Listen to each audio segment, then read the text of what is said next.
Philosophy nature میں آج بات کرتے ہیں ڈیکارٹ اور اس کے مسئلہ ذہن و جسم یعنی مائنڈ باڈی پرابلم کا۔ ڈیکارٹ 1596 میں فرانس میں پیدا ہوئے۔ وہ صرف فلسفی نہیں بلکہ ایک بڑے ریاضی دان بھی تھے، جیسے ہمارے دوست ڈاکٹر نقیب الرحمن۔ انہیں انالیٹیکل جیومیٹری کا بانی بھی کہا جاتا ہے، کیونکہ انہوں نے لکیروں اور دائروں کو مساوات کی مدد سے بیان کیا۔ لیکن فلسفے میں ان کا سوال ریاضی سے بھی زیادہ بنیادی تھا۔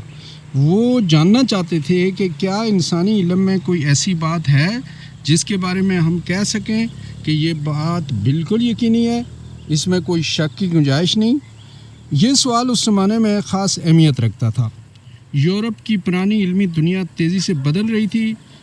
کیپلر سیاروں کی حرکت کرنے کے نئے قوانین دریافت کر رہے تھے، اور گلیلو دوربین سے آسمان کو دیکھ کر ارسطو کے صدیوں پرانے تصورات کو چیلنج کر رہے تھے۔ جب اتنی باتیں ٹرین بھی آ گئی ہے، بہت زبردست ہیں، جب اتنی باتیں جنہیں نسلوں تک یقینی حقیقت سمجھا گیا تھا غلط نکل سکتی تھیں، تو ڈیکارٹ نے پوچھا تھا کہ پھر ایسی کون سی بات ہے جسے ہم واقعی یقینی طور پر جانتے ہیں۔ انہوں نے ایک عجیب طریقہ اختیار کیا۔ انہوں نے سوچا کہ ہر اس چیز پر شک کر کے دیکھتے ہیں جس پر شک کیا جا سکتا ہے۔ ہم اپنی آنکھوں پر بھروسہ کرتے ہیں، لیکن آنکھیں کبھی دھوکہ بھی دیتی ہیں۔ دور کی چیز چھوٹی دکھائی دیتی ہے، پانی میں ڈالی ہوئی پنسل مڑی ہوئی نظر آتی ہے، خواب دیکھتے ہوئے ہمیں خواب کی دنیا بالکل حقیقی معلوم ہوتی ہے، لیکن آنکھ کھلتے ہی وہ غائب ہو جاتی ہے۔ تو کیا یہ ممکن نہیں کہ جس دنیا کو ہم اس وقت حقیقت سمجھ رہے ہیں وہ بھی کسی نہایت گہرے خواب کی مانند ہو؟ ڈیکارٹ شک کرتے کرتے ایک ایسی جگہ پہنچ گئے جہاں شک بھی ان کی مدد کرنے لگا۔ انہوں نے سوچا کہ اگر میں ہر چیز پر شک کر رہا ہوں تو کم از کم شک کرنے والا تو موجود ہے۔ شک کرنا بھی سوچنے کی ایک صورت ہے۔ اگر میں سوچ رہا ہوں تو یہ بات یقینی ہے کہ میں موجود ہوں۔ I think therefore I am۔ اسی خیال کو انہوں نے اپنے مشہور جملے میں سمیٹا، میں سوچتا ہوں اس لیے میں موجود ہوں۔ یہ جملہ سننے میں بہت سادہ ہے، لیکن مغربی فلسفے پر اس کا اثر انتہائی غیر معمولی ہوا۔ ڈیکارٹ یہ نہیں کہہ رہے تھے کہ انسان صرف اس وقت موجود ہوتا ہے جب وہ سوچ رہا ہو۔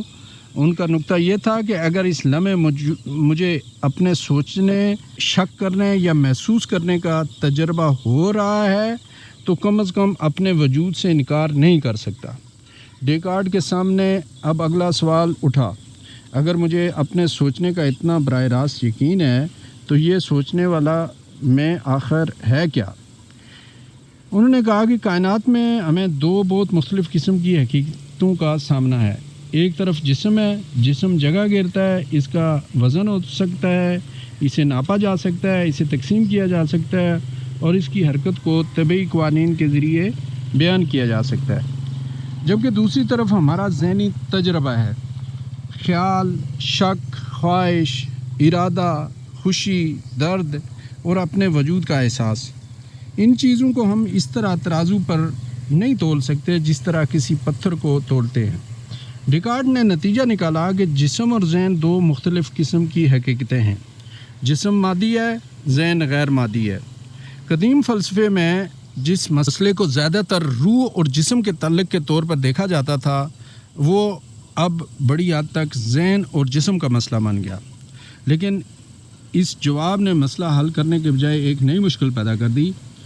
آپ اس وقت فیصلہ کرتے ہیں کہ اپنا ہاتھ اٹھائیں گے، ایک خیال یا ارادہ پیدا ہوتا ہے اور اگلے لمحے آپ کا ہاتھ واقعی اٹھ جاتا ہے۔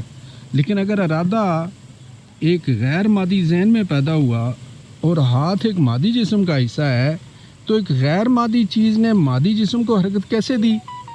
دوسری طرف انگلی آگ کو چھو لے تو جلد اور اعصاب میں جسمانی تبدیلیاں پیدا ہوتی ہیں، لیکن نتیجہ صرف برقی اشاروں کی صورت میں نہیں نکلتا۔ آپ کو درد محسوس ہوتا ہے، جسم میں ہونے والا مادی واقعہ ذہن کے اندر درد کا تجربہ کیسے بن گیا؟ یہی وہ مشکل ہے جسے بعد میں ذہن اور جسم کا مسئلہ کہا گیا۔ نام بھاری معلوم ہو سکتا ہے، لیکن سوال بہت سادہ ہے۔ خیال جسم کو کیسے ہلاتا ہے اور جسم میں ہونے والی تبدیلی احساس کیسے بن جاتی ہے؟ ڈیکارٹ نے خیال ظاہر کیا کہ شاید دماغ کا ایک چھوٹا سا حصہ جسے صنوبری غدود کہا ہے وہ مقام ہے جہاں ذہن اور جسم میں رابطہ کرتے ہیں، لیکن مقام بتا دینے سے اصل مسئلہ حل نہیں ہوتا۔ اگر ذہن واقعی غیر مادی ہے تو وہ اس غدود پر اثر کیسے ڈالتا ہے؟ یہ سوال آج تک مکمل طور پر ختم نہیں ہوا۔ شاید دو چیزیں ہیں ہی نہیں۔ کچھ عرصے بعد اسپینوزا نے کہا تھا کہ شاید ہم نے ابتدا ہی میں مسئلہ غلط طرح سے قائم کیا ہے۔ ممکن ہے ذہن اور جسم دو الگ حقیقتیں نہ ہوں۔ اسی خیال کو ایک سکے سے سمجھا جا سکتا ہے۔ سکے کے ایک طرف سے دیکھیں تو ایک نقش دکھائی دیتا ہے، دوسری طرف سے دیکھیں تو دوسرا، لیکن اس کا مطلب یہ نہیں کہ وہاں دو سکے موجود ہیں۔ چیز ایک ہی ہے، اسے دیکھنے کے زاویے دو ہیں۔ بہت سادہ الفاظ میں اسپینوزا کے خیال کو بھی اسی طرح سمجھا جا سکتا ہے۔ شاید ذہن اور جسمانی حقیقت کسی ایک زیادہ بنیادی حقیقت کے دو پہلو ہوں۔